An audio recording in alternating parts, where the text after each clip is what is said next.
अस्सलाम वालेकुम students. In previous lectures जो हमने डिस्कशन की थी that was we were discussing about some steps जो कि हमने आरएल सर्किट और आरएलसी सर्किट्स में देखा था कि किस तरीके से हम different steps different steps apply करने के बाद जो है वो अपनी इनपुट और आउटपुट की इक्वेशंस को ड्राइव कर सकते हैं and we get to no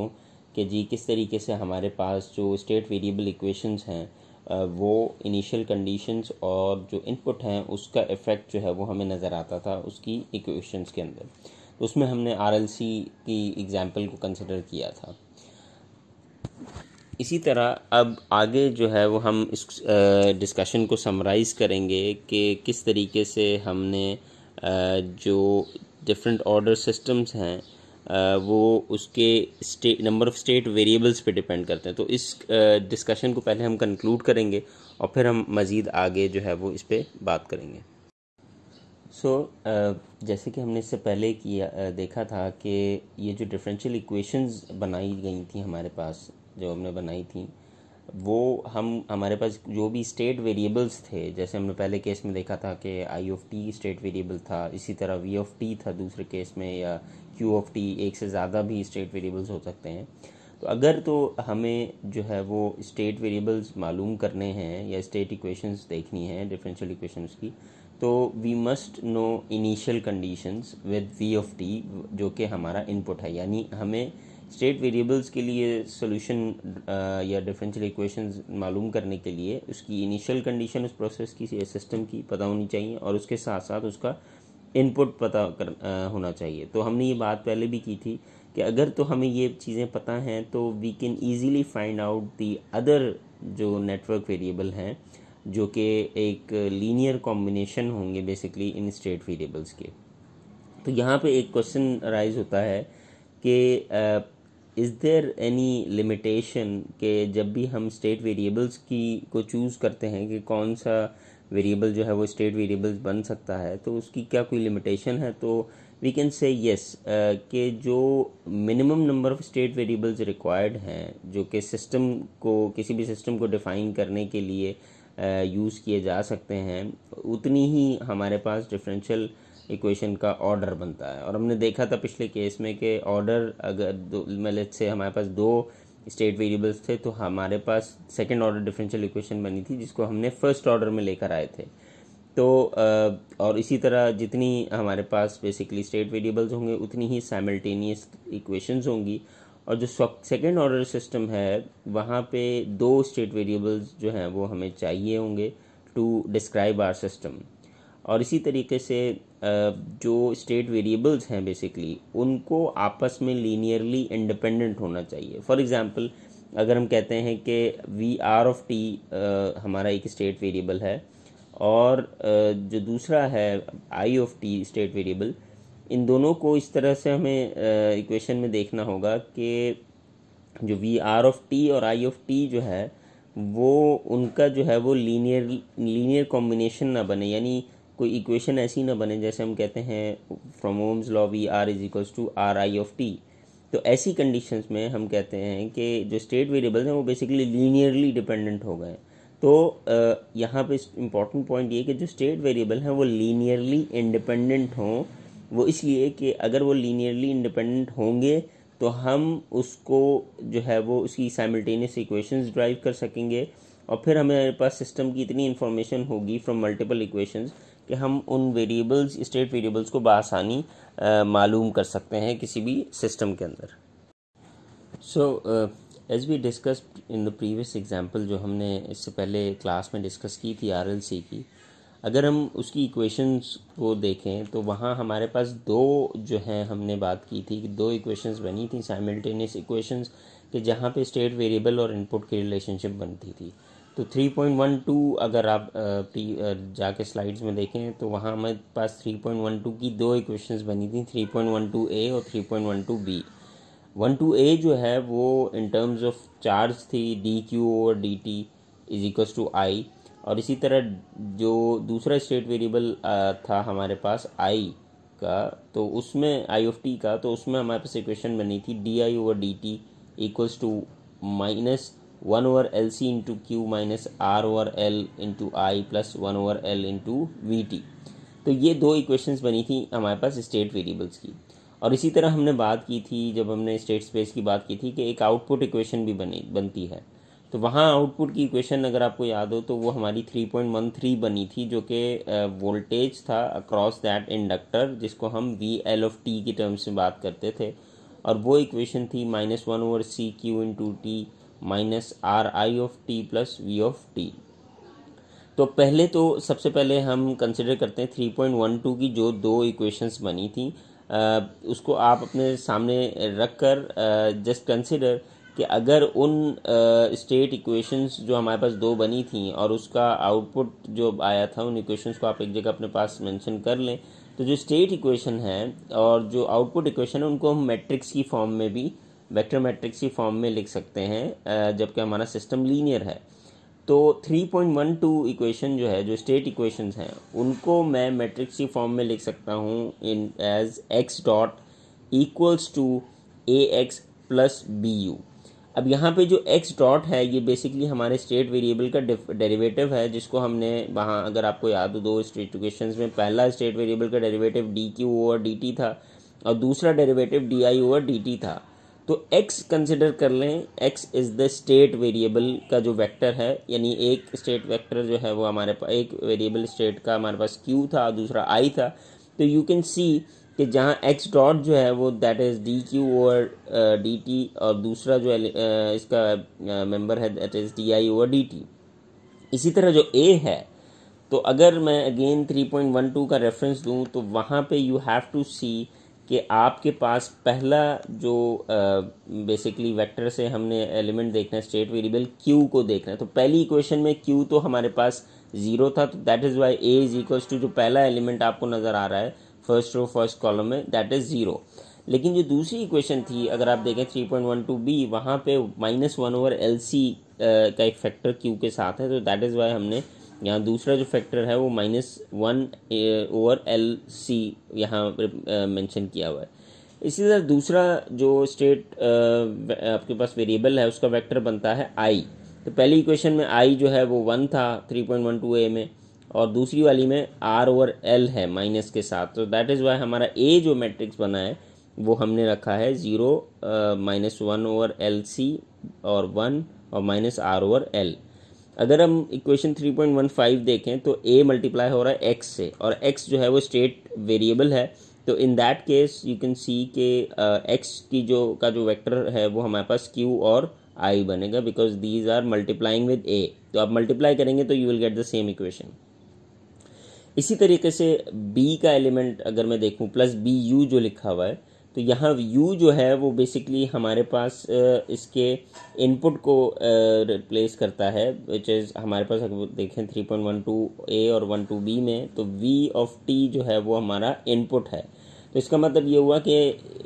input u जो है वो इनपुट है v ऑफ t। तो ये b मैट्रिक्स से मल्टीप्लाई हो रहा है, तो यहाँ पे कोफिशिएंट्स जो b मैट्रिक्स से बनेंगे, तो पहली इक्वेशन में v ऑफ t एग्जिस्ट नहीं करता 3.12a में, तो that is why we have written है 0। और जो दूसरी इक्वेशन है उसमें 1 ओवर एल का टर्म आ रहा है, दैट इज़ वाई बी में 1 ओवर एल हमने यहाँ मेंशन किया हुआ है। इसी तरह ये हमारे पास बन गया इनपुट, यानी सॉरी स्टेट इक्वेशन जो हमने बनाई थी उसका रिलेशनशिप, यानी स्टेट वेरिएबल और इनपुट का रिलेशनशिप से हमारे पास ये मैट्रिक्स फॉर्म बन गई, जबकि हमारे पास सिस्टम जो है वो लीनियर होगा। अब इसी तरह आउटपुट की जो इक्वेशन हमने बनाई थी, which was the equation number 3.13, जो वी एल ऑफ टी की हमने इक्वेशन इससे पहले बात की, तो वी एल ऑफ टी की जो इक्वेशन बनती है मैट्रिक्स फॉर्म में, वो बनती है y is equals to C of x plus D u. अब अगेन यहाँ पे x जो है वो आपके स्टेट वेरिएबल्स को जाहिर कर रही है, which is q and i। तो इस केस में x आपको नज़र आ रहा है यहाँ पे q और i रखा है, और c ऑफ x यानी दोनों, यानी जो आपकी आउटपुट इक्वेशन है उसमें q का जो टर्म है और i का जो टर्म एग्जिस्ट कर रहा है, that is -1 over c for q और -r फॉर i। तो c का जो मैट्रिक्स बना वो कुछ इस तरह से बनेगा। इसी तरीके से y जो है, हमने पहले बात की थी, y आउटपुट को कहते हैं और x स्टेट वेरिएबल को यहाँ पे हमने मैट्रिक्स फॉर्म में कहा है, तो y will be equal to v L of t। और इसी तरह d will be multiplied by u, which where u will is the input. तो u हमारे पास v ऑफ t है, और अगर इक्वेशन नंबर 3.13 आप दोबारा देखें तो वहाँ पे u के साथ जो है v ऑफ t के साथ जो है वो 1 आ रहा है, तो d हमारा 1 हो गया है। सो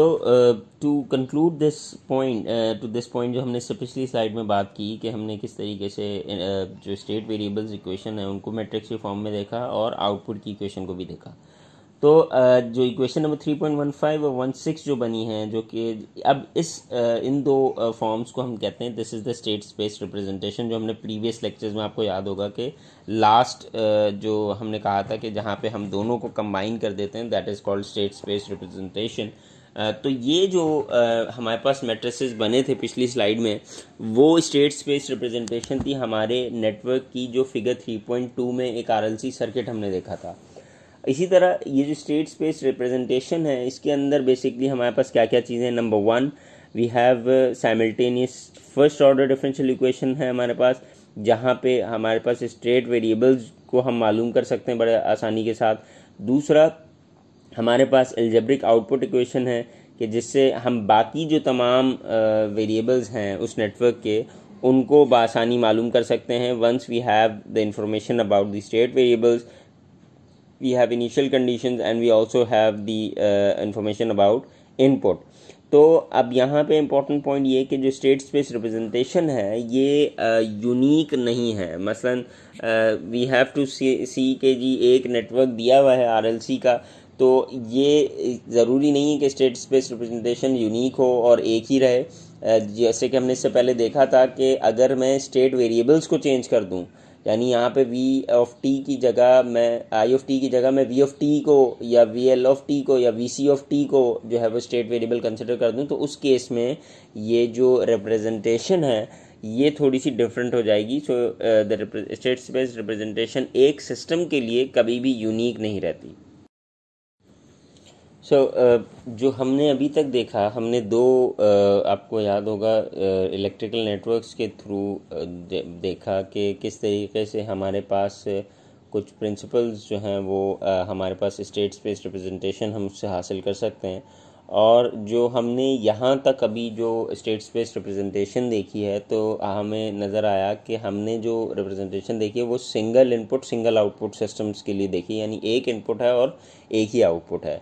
जहाँ अगर मैं बात करूँ y, जो कि हमने देखा था y जो है वो आउटपुट था पिछले केस में, जो हमने मैट्रिक्स फॉर्म देखी थी क्वेश्चन 3.15 और 16 में अगर आप देखें तो जो y है वो आउटपुट था। और इसी तरीके से y, d और u यानी हमारा इनपुट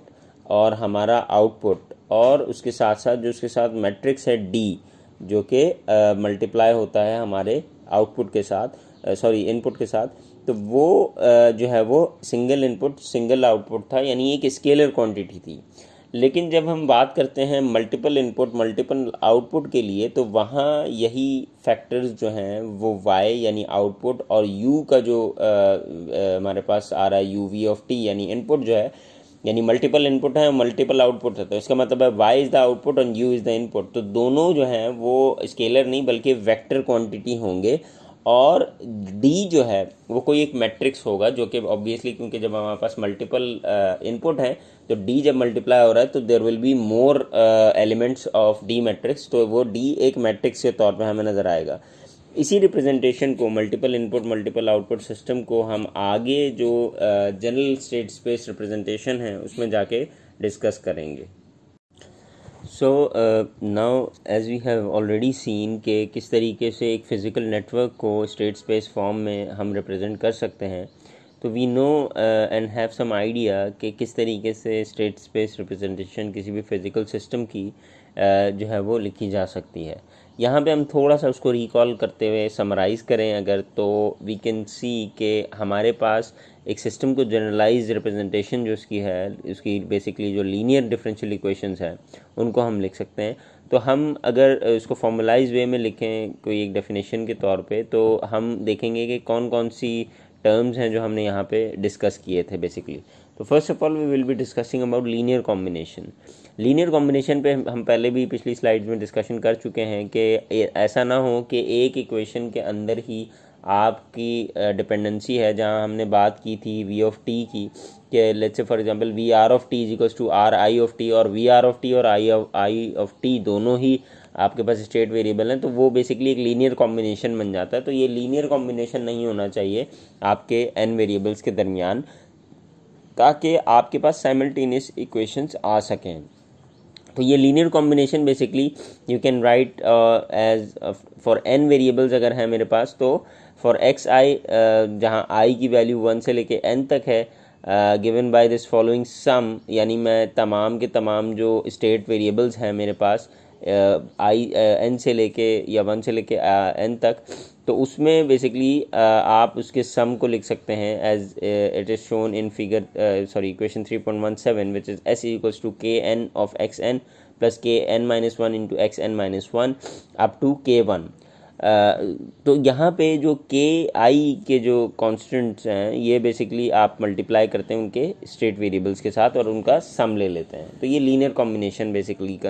यहाँ पे एन वेरिएबल्स का कहलाता है। अब लीनियर इंडिपेंडेंस जो दूसरी हमने पॉइंट, जैसे मैंने पहले भी कहा कि जो सेट ऑफ वेरिएबल्स हैं वो लीनियरली इंडिपेंडेंट होंगे, कि अगर मैं एक स्टेट वेरिएबल को दूसरी स्टेट वेरिएबल के साथ एक ही इक्वेशन में ना लीनियरली उनका एक कॉम्बिनेशन बना के रख दूँ,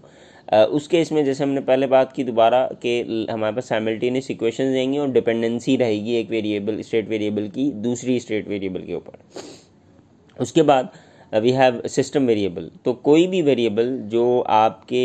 किसी एक आपने इनपुट दिया सिस्टम को और उसकी एक इनिशियल कंडीशन है, तो वो वेरिएबल जो है वो सिस्टम का वेरिएबल कहलाता है, कोई भी हो वो वेरिएबल।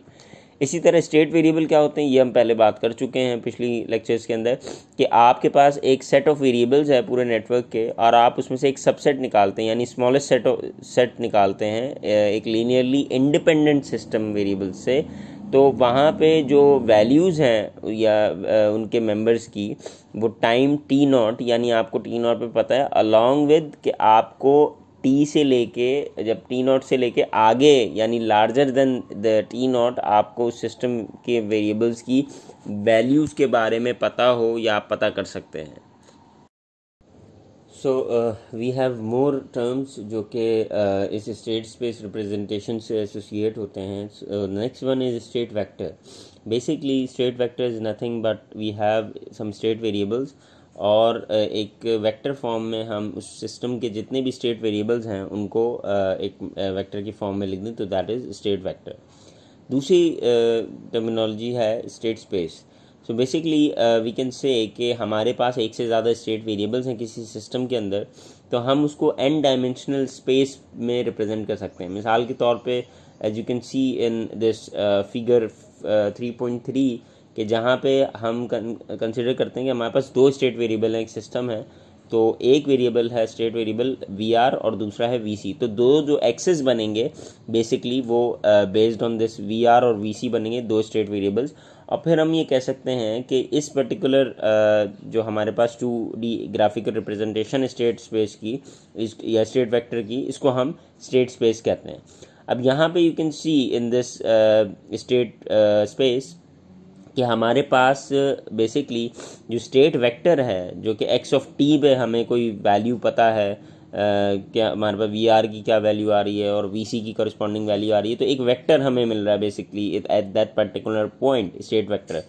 इसी तरीके से अगर मैं एक टी की जगह 4 मेंशन कर दूंगा तो वो स्टेट वेक्टर एक और आएगा मुझे फॉर एक्स ऑफ 4, यानी at where t is equals to 4, और वो भी एक और वेक्टर आएगा। अब ये दोनों जो वेक्टर्स हैं इनके दरमियान एक ट्रेजेक्ट्री बन रही है, एक पर्टिकुलर पाथ बन रहा है जिसको हम यहाँ पे स्टेट वेक्टर ट्रेजेक्ट्री कहते हैं। इसके बाद वी हैव स्टेट इक्वेशंस। तो जो हमारे पास जितनी भी set of n simultaneous equations हैं, और ऑब्वियसली जो हम इससे पहले डिस्कशन कर चुके हैं कि ये एन साइमल्टेनियस इक्वेशंस कैसे आती हैं, ये डिपेंड करती हैं हमारे स्टेट वेरिएबल्स जितने होंगे उतनी इक्वेशंस होंगी साइमल्टेनियस, और ये equations first order differential equation होंगी विद एन वेरिएबल्स, जहां एन जो है उसके लिए यानी वो डिपेंड करता है हमारे जितने भी स्टेट वेरिएबल्स हैं। इसी तरह हम आउटपुट इक्वेशंस देखते हैं कि आउटपुट इक्वेशन जो है वो एक अलजेब्रिक इक्वेशन है जो कि हमारे आउटपुट वेरिएबल्स को एक्सप्रेस कर रही होती किसी भी सिस्टम को as a linear combination of the state variable और उसके इनपुट के दरमियान. So these were some of the terms जो कि एसोसिएट करती हैं when we discussed about the general state space representation. So now as we have discussed the जो definitions हैं इनको हमने पिछली स्लाइड्स में डिस्कस किया. तो अब हम किसी भी अगर सिस्टम की स्टेट स्पेस रिप्रेजेंटेशन को रिप्रेजेंट करते हैं तो उसकी हमने इससे पहले भी जो इक्वेशंस देखी थी, जो दो इक्वेशंस हमारे पास बनी है स्टेट स्पेस की, जो अगर वो लीनियर सिस्टम है तो वेक्टर मैट्रिक्स में किस तरह बनाई जाएंगी. सो वो कुछ इस तरह से होंगी, x dot is equals to A x plus B u, और जो दूसरी इक्वेशन है for output you can say y is equals to C x plus D u. अब यहाँ पे for t greater than t naught, यानी आपके पास जो इनिशियल कंडीशन है यानी एक्स टी नॉट पे वैल्यू पता हो, और उसके अलावा टी नॉट के बाद की जो वैल्यूज़ हैं वो भी आपको यानी ग्रेटर देन टी नॉट की वैल्यूज़ पता होनी चाहिए. अब यहाँ हम एक एक करके अगर देखें, ये जो हमारे पास 3.18 और 19 है, तो यहाँ जो एलिमेंट्स हैं x जो है वो हमने बात की थी कि स्टेट वेक्टर है, कि यानी अगर दो हमारे पास स्टेट वेरिएबल्स हैं तो ये दो एलिमेंट का वेक्टर बनेगा. इसी तरीके से x डॉट जो है वो हमारे उसी जो स्टेट वेरिएबल का वेक्टर बना था उसको जब मैं डेरिवेट कर दूंगा with respect to time, so that is x dot. y is the output vector, कि हमारे पास जैसे vl ऑफ t जो है वो हमारे पास आउटपुट साइड पे हमारे पास इक्वेशन बन रही थी. u जो है वो इनपुट है, या हम इसको कंट्रोल वेक्टर भी कह सकते हैं. a जो है वो सिस्टम का मैट्रिक्स है, जो हमने देखा कि वो आपके स्टेट वेरिएबल से मल्टीप्लाई होता है इन इक्वेशन 3.18. इसी तरह b जो है वो इनपुट मैट्रिक्स है, तो वो इनपुट u के साथ मल्टीप्लाई हो रहा है जो कि इनपुट का हमारे पास वेक्टर है.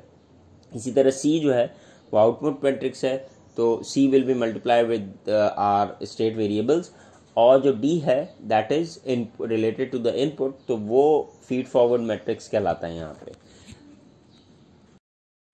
सो यहाँ पे हमारे पास दो इक्वेशंस जो हमने जिसकी पहले भी बात कर रहे थे 3.18 और 3.19 की. तो if you see this equation number 3.18, तो ये 3.18 वाली इक्वेशन स्टेट इक्वेशन कहलाती है, और इस स्टेट इक्वेशन के अंदर जो वेक्टर x है वो स्टेट वेक्टर है जिसके अंदर जितने भी स्टेट वेरिएबल्स हैं उस सिस्टम के वो मौजूद होते हैं इस वेक्टर x के अंदर. और स्टेट वेरिएबल्स के लिए अगर मुझे सॉल्व करना है तो I will be solving this 3.18 equation. इसी तरह जो 3.19 इक्वेशन है ये आउटपुट इक्वेशन कहलाती है, और ये इक्वेशन जो है वो बाकी जितने भी तमाम हमारे कोई और वेरिएबल्स अगर सिस्टम के मौजूद हैं, बिकॉज हमने स्टेट वेरिएबल के तौर पे तो वहाँ सबसेट ले लिया था, लेकिन उसके अलावा भी कुछ वेरिएबल्स थे, तो उन वेरिएबल्स के लिए अगर मुझे सॉल्व करना है तो I can solve through this output equation. तो मुझे बाकी तमाम जो सिस्टम के वेरिएबल्स हैं उनको भी मैं कैलकुलेट कर सकता हूँ, और जो रिप्रेजेंटेशन है ऑफ दिस पर्टिकुलर सिस्टम, ये मुझे पूरी की पूरी जो सिस्टम की नॉलेज है फॉर ऑल वेरिएबल्स, जो इतने भी रिमेनिंग वेरिएबल्स हैं फ्रॉम टाइम t जो कि ग्रेटर देन t नॉट तक, ये मैं उनकी वैल्यूज़ को फाइंड आउट कर सकता हूँ. So to summarise this discussion of general representation, state space representation, तो हम एक एग्जांपल के तौर पे अगर कंसिडर करें कि हमारे पास एक लीनियर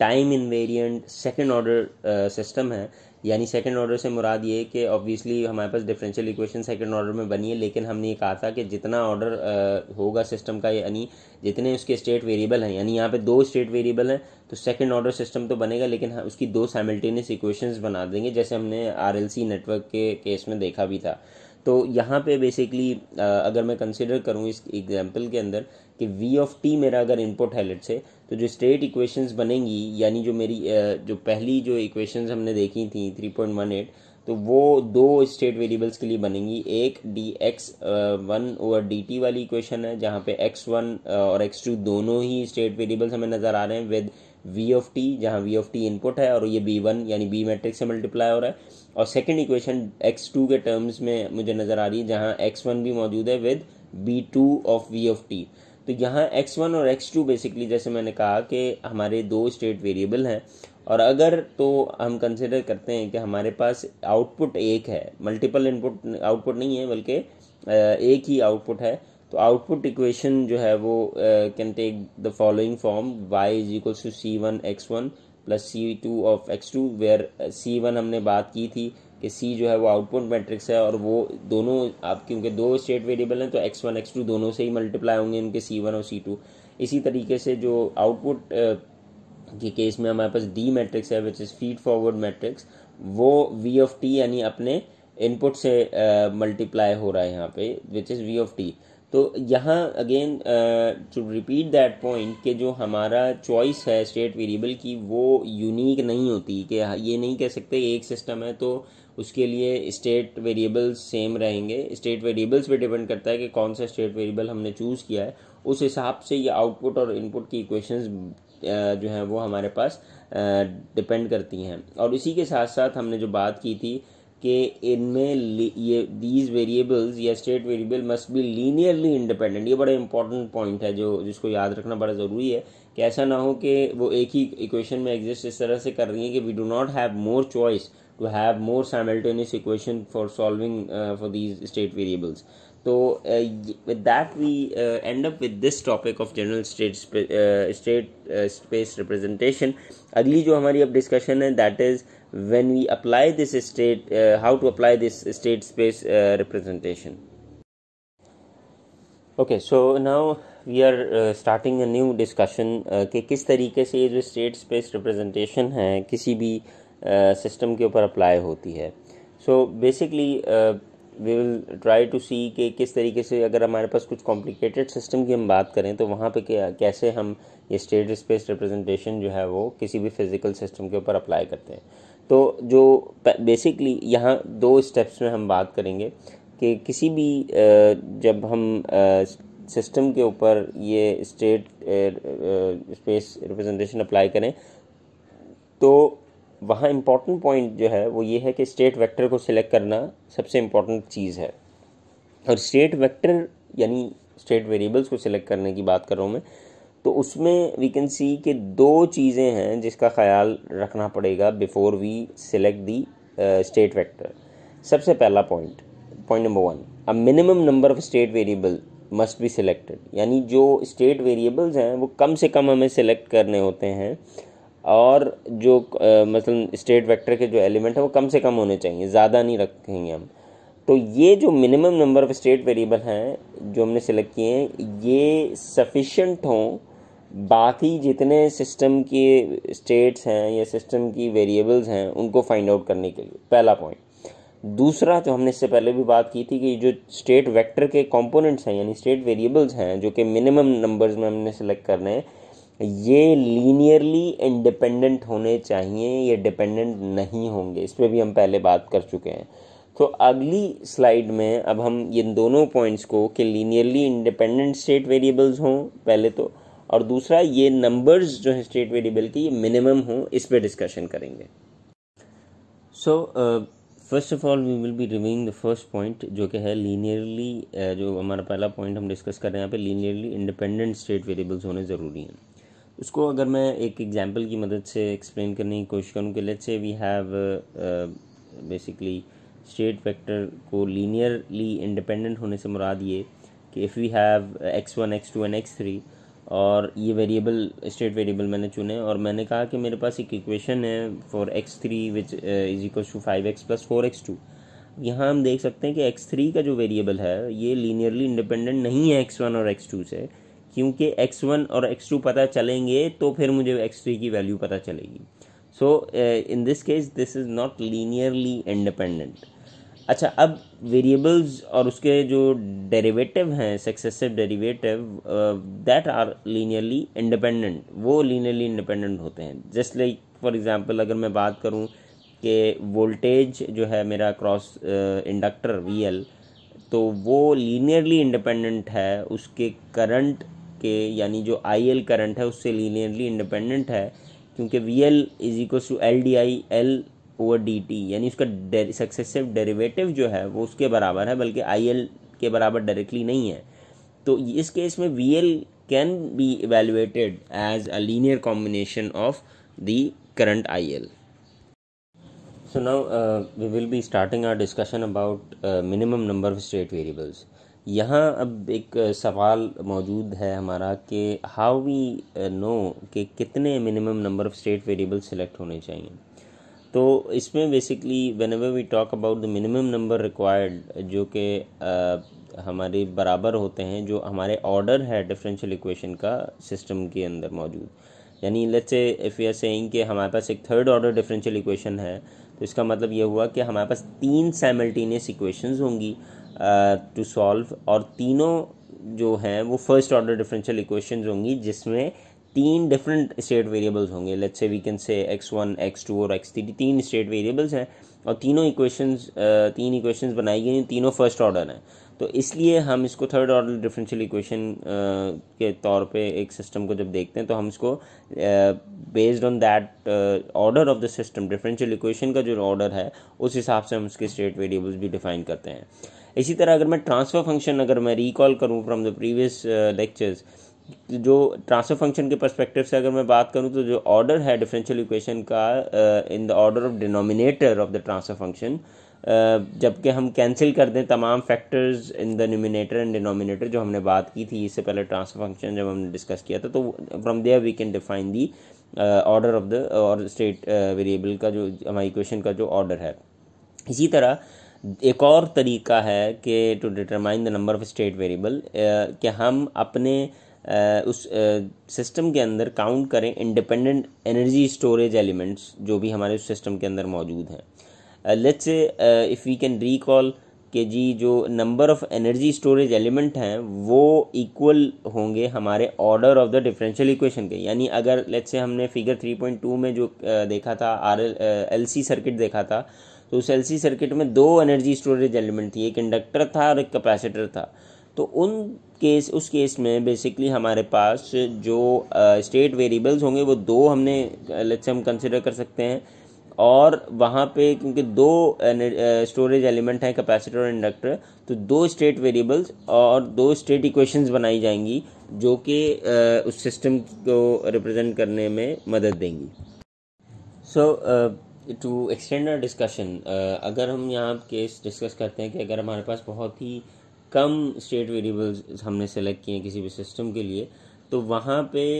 हमारे लिए जो आउटपुट इक्वेशन है उसको लिखना इम्पॉसिबल हो जाएगा, क्योंकि जो हमारे सिस्टम के रिमेनिंग वेरिएबल्स हैं वो लीनियर कॉम्बिनेशन या एक reduced number of state variables के तौर पे हम उनको नहीं रिप्रेजेंट कर सकते, नहीं लिख सकते। तो बहुत केसेस में ऐसा होता है कि हमारे लिए पॉसिबल नहीं होता कि हम स्टेट इक्वेशन भी लिख सकें बेसिकली, अगर हमने बहुत कम ही स्टेट वेरिएबल्स जो हैं वो सिस्टम के अंदर डिफाइन किए हैं, क्योंकि जो डेरिवेटिव हैं of the state variables they can not be express as linear combination of the reduced number of state variables. और इसी तरह अगर मैं कम सेलेक्ट करता हूँ, minimum number of state variables select करता हूँ और वो लीनियरली इंडिपेंडेंट नहीं होते, तो होगा क्या कि हमारे पास हम जो ऑल अदर सिस्टम वेरिएबल्स हैं उनको फाइंड आउट नहीं कर सकते, और कुछ केसेस में जैसे मैंने बात की कि हम स्टेट इक्वेशंस भी जो है वो नहीं लिख सकते when we are considering very few state variables. So now अक्सर जो है वो हम स्टेट वेक्टर जो इंक्लूड हम करते हैं with minimum number of state variables जहाँ हमारी रिक्वायरमेंट होती है, तो 2 पॉसिबल केसेस जो एग्जिस्ट करते हैं। वो ये कि अक्सर हमारे पास जो स्टेट वेरिएबल्स हैं जो चूज़ किए जाते हैं, they are chosen to physical variables of the system, यानी वो किसी फिज़िकल सिस्टम के वेरिएबल्स होते हैं। मिसाल के तौर पे अगर मैं मैकेनिकल सिस्टम की बात करूं तो position and velocity can be considered as physical variables. इसी तरह कुछ केसेस ऐसे होते हैं कि जहाँ पे ये वेरिएबल्स जो हैं although they are linearly independent और डीकपल्ड भी होते हैं, दैट इज़ के जहाँ लीनियरली इंडिपेंडेंट वेरिएबल्स हैं और उनकी रिक्वायरमेंट नहीं है in order to solve for any other जो हमारी लीनियरली इंडिपेंडेंट वेरिएबल्स हैं या हमारे पास कोई अदर डिपेंडेंट सिस्टम वेरिएबल्स हैं, उनकी रिक्वायरमेंट नहीं होती। तो यहाँ पे अगर हम एग्जांपल के तौर पे कंसिडर करें कि केस ऑफ मास और विस्कस डैम्पर मैकेनिकल सिस्टम में कि जिनकी डिफरेंशियल इक्वेशन जो है it can be mention as mdv/dt plus dvt plus dv is equal to f of t। तो यहाँ पे जो v है बेसिकली ये है हमारे इस मास की वेलोसिटी। तो ये क्योंकि एक फर्स्ट ऑर्डर इक्वेशन है और एक वन स्टेट इक्वेशन है जहाँ पे हमारे पास एक ही स्टेट रिक्वायर्ड है in order to define the system in state space with velocity as the variable state variable. तो इसी तरीके से यहाँ पे अगर हम देखें तो एक ही एनर्जी स्टोरेज एलिमेंट मौजूद है विच इज़ मास। तो वो जो एक एनर्जी स्टोरेज एलिमेंट है, तो हमने इससे पहले जो डिस्कशन की थी, तो यहाँ पे एक ही स्टेट वेरिएबल की रिक्वायरमेंट बनती है टू रिप्रेजेंट दिस सिस्टम। लेकिन मास जो है उसके साथ एक एसोसिएटेड पोजीशन भी है जो कि लीनियरली इंडिपेंडेंट है of this velocity. Okay, so to extend our discussion, let's say if we want के जी पोजीशन भी है, जो है हमारे पास जो पोजीशन है इस मैकेनिकल सिस्टम में जो कि हमने बात की थी लीनियरली इंडिपेंडेंट है वेलोसिटी से, and if you want to include position in the state vector along with the velocity, तो हमें position को add करना पड़ेगा as a state variable जो कि linearly independent है of the other state variable जो कि velocity था हमारे पास। तो you can see in figure 3.4 जहाँ पे हमारे पास जो पहला ब्लॉक है basically that is you can say is a transfer function जो हम इससे पहले चैप्टर में बात कर चुके हैं, which is again mdvt over dt plus dvt is equals to f of t की इक्वेशन को यहाँ पे रिप्रेजेंट करने के लिए हमने यूज़ किया है और इसको लेप्लास में बेसिकली कन्वर्ट कर दिया है हमने यहाँ पे। और जो सेकंड ब्लॉक है वो कैसे आया हमारे पास कि हम अगर वेलोसिटी के टर्म को अगर मैं बेसिकली जो मुझे यहाँ से मिला है आउटपुट स्टेट वेरिएबल, उसको अगर मैं इंटीग्रेट कर दूंगा, तो if we integrate the velocity we will get the output displacement. तो if you want the output displacement as our output, तो डिनोमिनेटर जो हमारे पास डिनोमिनेटर है और द करेक्टरिस्टिक इक्वेशन है उसका ऑर्डर जो है वो it will be increase to 2। और इसी तरीके से जो प्रोडक्ट है of the two transfer functions, यानी ये दोनों हमारे पास जो मौजूद हैं ब्लॉक्स, यहाँ पे we can take the product. और हमेशा अक्सर औकात ऐसा होता है कि we have to write the state equation in a very simplified form which also include the state variables. तो with that we have more discussion with this applying the state space representation, जहाँ पे हम एक और case अगली slide में discuss करेंगे। So in some cases जब हम देखते हैं कि when we increase the size of the state vector, तो वहाँ पे जो हमारे पास जो added variable हैं वो linearly independent नहीं होते of the other members जो हमारे state vector के हैं। तो ये ऐसे जगहों पे हो सकता है कि जब जो वेरिएबल हमने सेलेक्ट किया है स्टेट वेरिएबल, वो स्टेट वेरिएबल जो है उसकी डिपेंडेंस जो है ऑन अदर वेरिएबल वो हमें फ़ौरन से नहीं पता चलती। मिसाल के तौर पे कोई ऐसा हमारे पास एनर्जी स्टोरेज एलिमेंट है जो कि हम सेलेक्ट करते हैं एज ए स्टेट वेरिएबल, और जिसकी जो डिपेंडेंसी है ऑन द अदर वेरिएबल जो एसोसिएट कर रही है with one energy storage element on the variable of the other energy storage element, उसको हम रिकग्नाइज नहीं कर पाते। तो इस केस में बेसिकली जो डायमेंशंस हैं सिस्टम मैट्रिक्स की वो इंक्रीज़ हो रही होती हैं अननेसेसरीली, और जो सोल्यूशन है फॉर द स्टेट वेक्टर जो कि मौजूद होगा वो मज़ीद एक डिफ़िकल्ट टास्क होता है। इसी तरीके से अगर हम कोई डिपेंडेंट स्टेट वेरिएबल, यानी जो कोई किसी वेरिएबल पे डिपेंड कर रहा है, इंडिपेंडेंट नहीं है, और डिपेंडेंट स्टेट वेरिएबल डालते हैं अपनी इक्वेशन सिस्टम के अंदर, वो इफ़ेक्ट करता है जो डिज़ाइनर जो भी स्टेट स्पेस मेथड जो डिज़ाइन के लिए यूज़ कर रहा है उसकी एबिलिटी के लिए, कि मिसाल के तौर पे it will be more difficult for the designer to design for those systems. तो जैसे कि हमने पिछले सेक्शन या पिछली डिस्कशन में देखा था कि जो स्टेट स्पेस रिप्रेजेंटेशन है वो यूनिक नहीं है, it depends on the state variable जो हम सिलेक्ट करते हैं। तो आगे अब जो हम नेक्स्ट लेक्चर से देखेंगे एग्जांपल, वो उसमें हम देखेंगे कि बेसिकली कि किस तरीके से स्टेट वेरिएबल को सिलेक्ट किया जाता है और रिप्रेजेंट किया जाता है सिस्टम को स्टेट स्पेस के अंदर। और इस अप्रोच में basically we will try to write simple derivative equation for every energy storage element. जो हमने बात की थी कि अगर दो स्टोरेज एलिमेंट हैं जस्ट लाइक कैपेसिटर और इंडक्टर, तो we will have two different equations, और हम दो स्टेट वेरिएबल्स सेलेक्ट करते हैं और हम हर एक इक्वेशन को सॉल्व करते हैं as a linear combination of any system variables, और फिर हम उसकी जो इनपुट प्रेजेंट है सिस्टम के अंदर उसकी इक्वेशन ड्राइव करते हैं, और फिर हम डिफरेंशिएटेड वेरिएबल जो है उसको सिलेक्ट करने के बाद जो है वो स्टेट वेरिएबल की इक्वेशन लिखते हैं। इसी तरह हम पूरे जो तमाम वेरिएबल्स मौजूद हैं अदर देन स्टेट वेरिएबल्स उनको भी फाइंड आउट कर सकते हैं,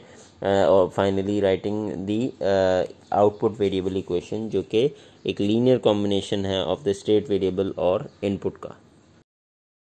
सो with that we end up with our today's lecture. अब हम अगले लेक्चर में इसकी कुछ न्यूमेरिकल की एग्जांपल्स कंसिडर करेंगे, और उसके बाद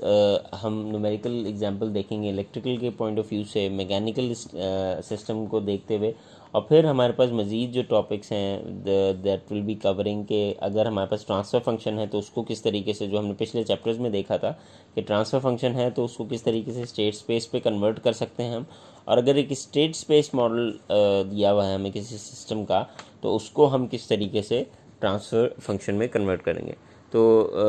thank you very much for listening. Hope to see you in the next lecture.